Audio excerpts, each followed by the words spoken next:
Colin Cowherd's best bets for week 9.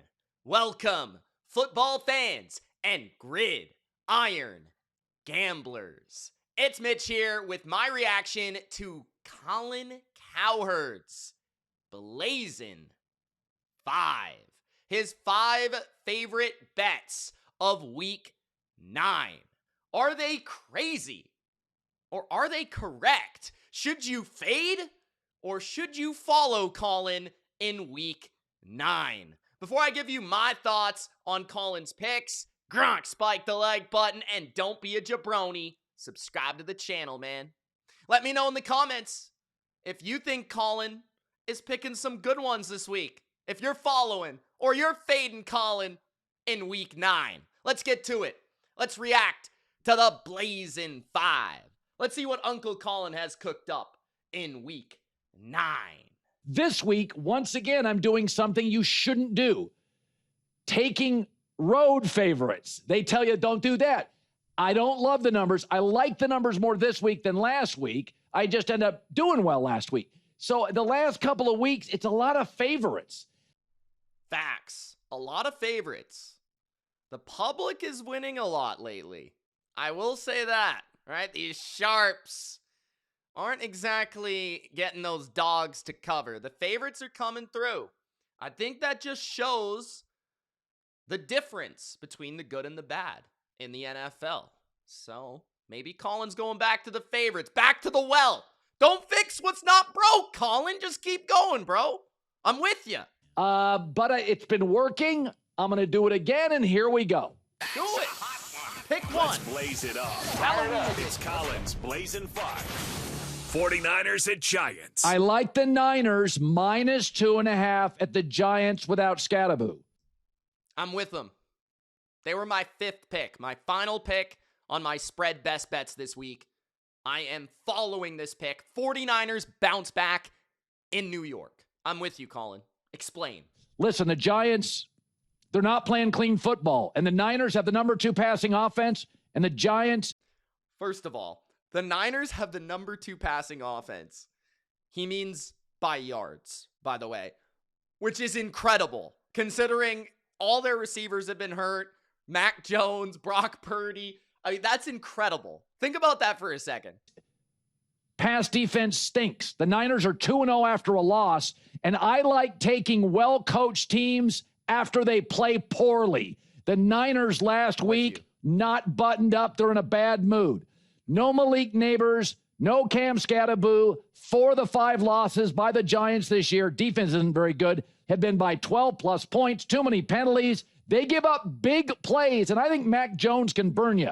I like the Niners to win and cover the spread 28-23. I'm not sure the Giants have been great in losses. I think that stat about Giants lose a lot of games by double digits, that feels fair. They even lost to the Saints by double digits, right? Like, this is a team that can lose by margin. Now, a couple points. I agree with the offensive playmakers being injured. I also think Daniel Bellinger, their backup tight end, their blocking tight end that helps them in the run game, also doubtful for this game. Jermaine Illuminor, their right tackle, I think is also beat up for this game. So that matters to me. On offense, no Malik Neighbors, right? Defensively, though, leaving out a couple key injuries. Not only are the Giants terrible against the pass in the secondary, but they're missing Paulson Adebo, their number 1 corner, Flott, their number 2 corner, and one of their depth corners as well. So they are missing 3 of their top 4 cornerbacks, and their other corner is Deonte Banks, who stinks. They still have Phillips in the slot. He's not bad, but Banks, horrendous. Javon Holland's been beat up. Yes, they have a pass rush, but Mac Jones, Kyle Shanahan, they'll figure out a way to get the ball out quick to the playmakers. So Juwan Jennings, huge mismatch out there. We already know what McCaffrey can do against the league's worst run defense in many metrics. I think it is a clear bounce back spot for the 49ers, who will be hungry to get back to their winning ways and get to 6-3. The difference between 6-3 in this NFC this year and 5-4 is pretty significant. The Niners should be able to run the ball. I think because of the corner injuries, they should be able to throw the ball and outpace this Giants offense with a lack of playmakers. Robert Saleh as well. Didn't love how his defense played last week. Third down, they were horrendous. I expect them to play better here. Defensive line is a bit healthier entering this game. Plus, they added reinforcements. Keon White, Clelin Ferrell. They made a couple pickups. Their secondary is healthy. I just expect the Niners defense to play better. I expect the offense to play much better than they did against Houston, who's the best defense in football, against a much easier unit in the Giants. So I'm with him. I think this is a good bet. Under a field goal, lay the points with San Francisco. Bears and Bengals. I think it's a good matchup for Chicago. I'll take the road favorite -2.5. I'm not sure I'm with him if Joe Flacco plays this game. I'm just completely in stay away mode for this game, personally. But let's hear what he has to say. Week 4, well, the Bears are 4-1 and the Bengals are 1-5. So there's that. Bears didn't get turnover advantages last week, but they generally do. And their offense does lead the NFL in big plays. And the Bengals defense this year is awful. They're last in everything but third down defense, and they're next to last with that.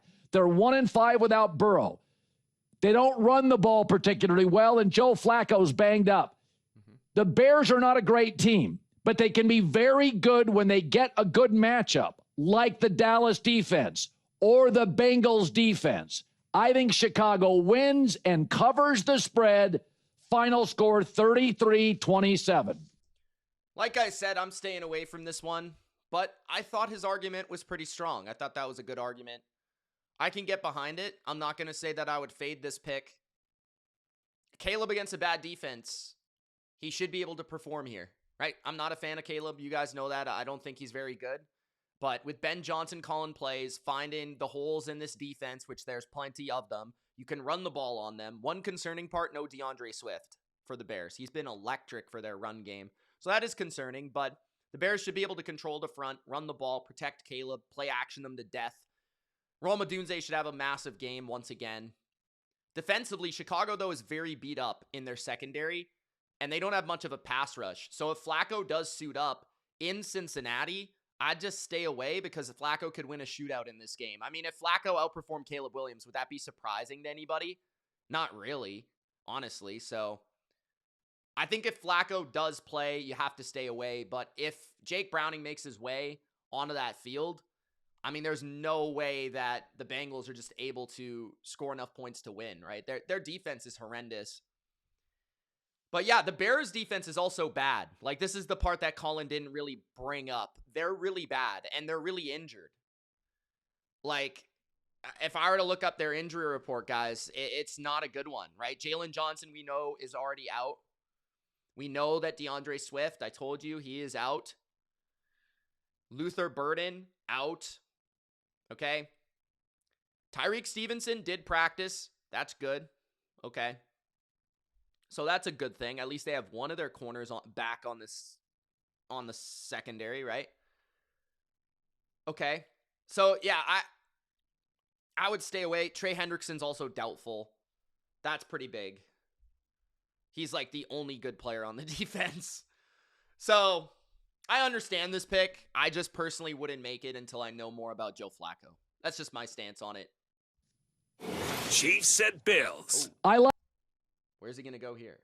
Like the over 52.5 points. I disagree. The over. Weather's going to be fine. Third-ranked offensive line, Buffalo, and the fourth-ranked offensive line, Kansas City. So both quarterbacks will have time to throw. 5 straight games for Kansas City, scoring 28 or more, and their receiving tight end core is stacked. Number 1 total offense in the last month.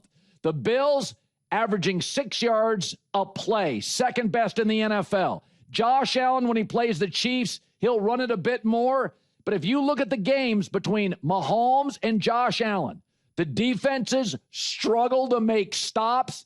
I think it's a classic Buffalo-Kansas City matchup. I think Kansas City's going to win. Take the over 52.5 points. So I actually disagree, and it's one of my best bets for the totals this week. So he said that typically the defenses struggle in these matchups. Well, if you were to use the number 52.5, which is the total for this game, 4 of the last 5 matchups between the Chiefs and Bills have gone under, including the regular season matchup in Buffalo last year, which landed on 30-21, which is 51 points. 27-24, also 51 points. 20-17, it's only 37 points. 24-20, that's 44 points. Those are 4 of the last 5 games. The one that went over was the AFC title game. Now, here's the thing, and why I think it's more of an under. Game flow. The Bills know that in order to move the ball, they have to run. So that includes Josh Allen running the ball and James Cook running the ball. The weakness for the Chiefs' defense is run defense. And the Bills also know their defense is a bit susceptible.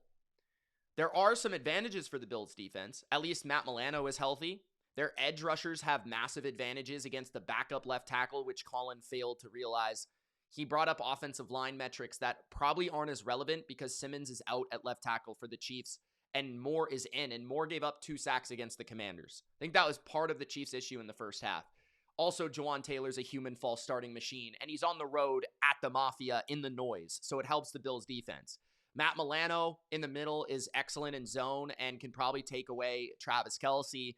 I feel like Benford against Rashee Rice is pretty even, and now they have Hairston back, their first-round pick, who's fast, 4.2 speed, can probably track down Xavier Worthy, and the Chiefs don't run the ball. And my problem with the Bills' defense is always when they're out of balance.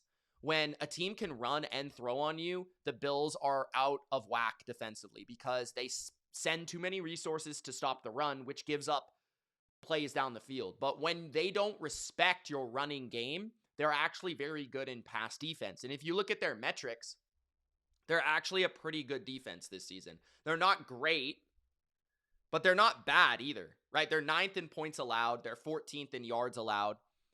They're 2nd in pass yards allowed. And they're 3rd in attempts. So when you look at their defense, right? Every metric other than rushing yards and rushing yards per attempt. They're 31st in rush yards attempt, 31st in rushing yards. But the Chiefs don't run the ball. They're not good at it. So it actually matches up well with the Bills. Joey Bosa and Greg Rousseau against bad or backup tackles. I like the secondary, at least the corner position for the Bills, Teron Johnson as well. And on the other side, again, Josh has to run the ball. They have to run the ball with James Cook. They are not an explosive downfield passing game. They don't have a deep threat. Josh Palmer is out, right? Keon Coleman is not good. The Bills are basically a run-first, screen-first football team that wants to play multiple tight ends. That's also a way they can attack the Chiefs' defense. But these are going to be long drives where they possess the ball and keep it away from Patrick Mahomes. Meanwhile, the Bills like to play a lot of zone, and they like to keep everything in front of them, and they like to rush 4, and that leads to long drives. So both defensive coordinators are probably going to have to deal with offenses that are going to dink, dunk, and 1,000 paper cut their way down the field.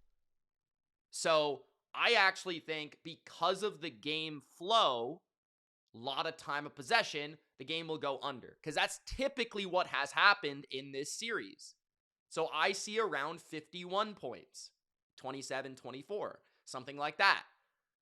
I would lean Chiefs, but I like the under in that game, actually. Seahawks at Commanders. I'm going to take the Commanders plus 3.5 at home. Listen. Don't love this personally. I understand the spot. I understand the desperation. I don't love the matchup. And Jaden Daniels hamstring and Laramie Tunsil hamstring both could return. Also, both might not be 100% though. Jaden Daniels, I could see not being 100%, and then Laramie Tunsil might leave the game at any point, as he did on Monday night, so we'll see. Second best red zone offense in the NFL, only behind the Eagles. So if they can move the ball, they can get touchdowns. Not sure they can, though. They also run the ball effectively, and I like that. But Seattle is the best defense against the run, Colin. You love the Seahawks. Don't you know this? Washington is first in yards per attempt, I believe. We brought that up last week. They might not be that anymore, but they were before last week. Let me check. Let me double check. But Seattle, I know for a fact, is first in the NFL defensively against the run. So the Commanders are 4th now after their game against the Chiefs in yards per attempt. They're 3rd in overall rushing yards. They're 24th in passing.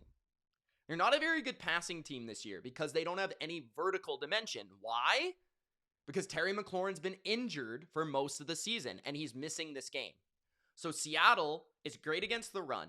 Seattle has Ernest Jones, Witherspoon, Eamon Worry, these guys that fly to the football, tackle, and hit, right? Washington's based on this horizontal screen game and the run game. Those are things that Seattle really defends really well.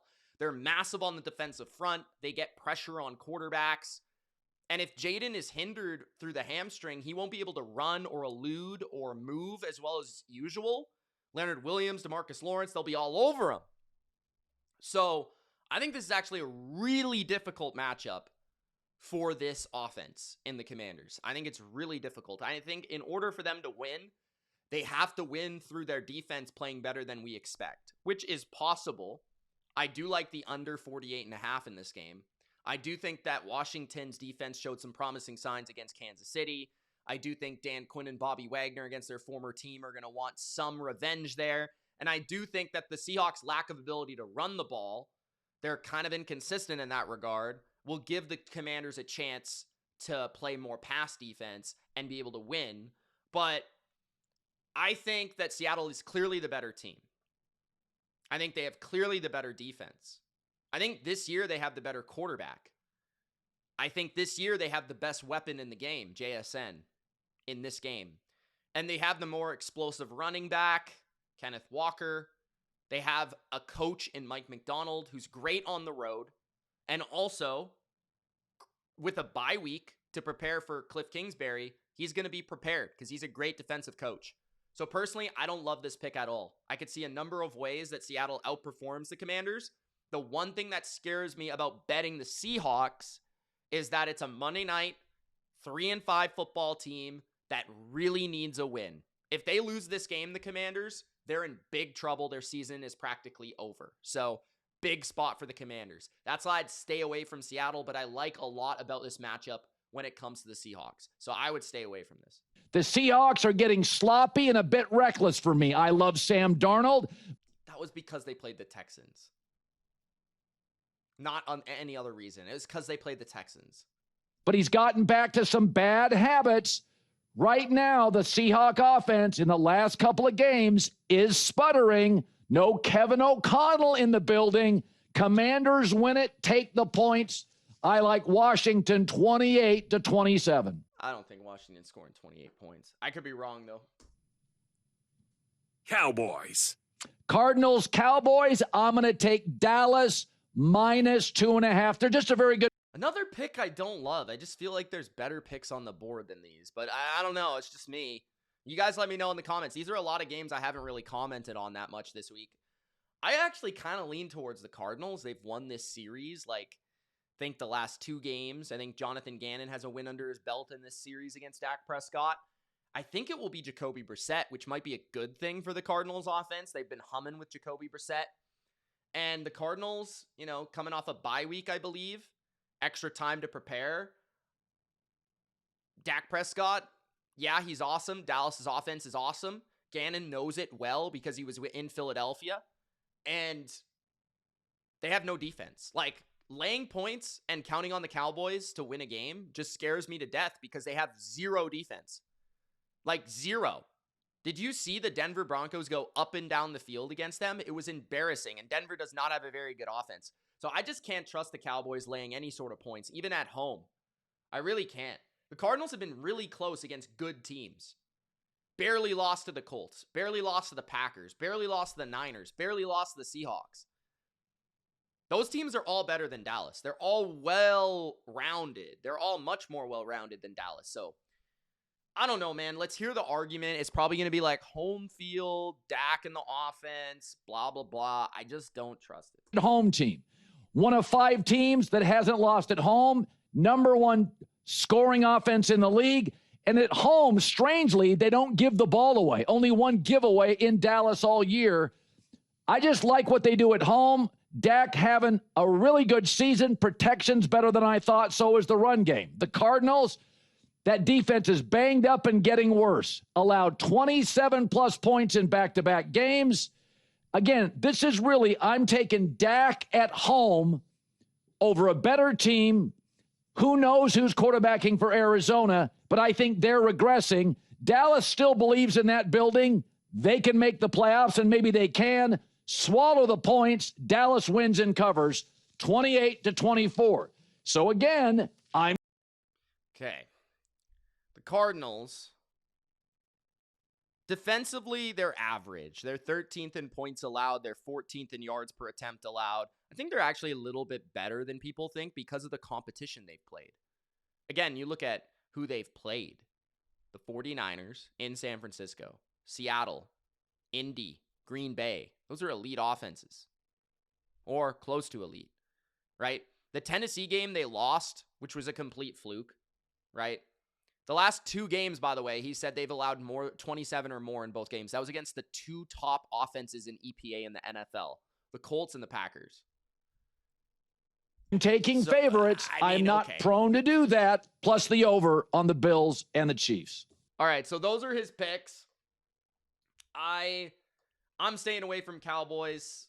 Just to finish that off, I'm staying away from the Cowboys. I think that game could go either way. It's going to be last possession of the game. I don't want to sweat. I don't want to sweat. Commanders, Seahawks, I actually prefer Seattle in that game.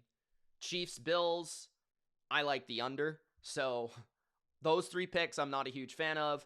The Bears over the Bengals, I can understand his opinion there. And I think he actually won me over. So I would lean towards the Bears. And then the Niners, I agree. So I agree with 2 of them. And I disagree with 2 of them. And I'd probably stay away from the final one. But that's my opinion. Let me know yours in the comment section below. What did you think of Colin's Blazin 5 in Week 9? Those are his picks. Let me know yours. It's Mitch. Peace. Good luck on your bets.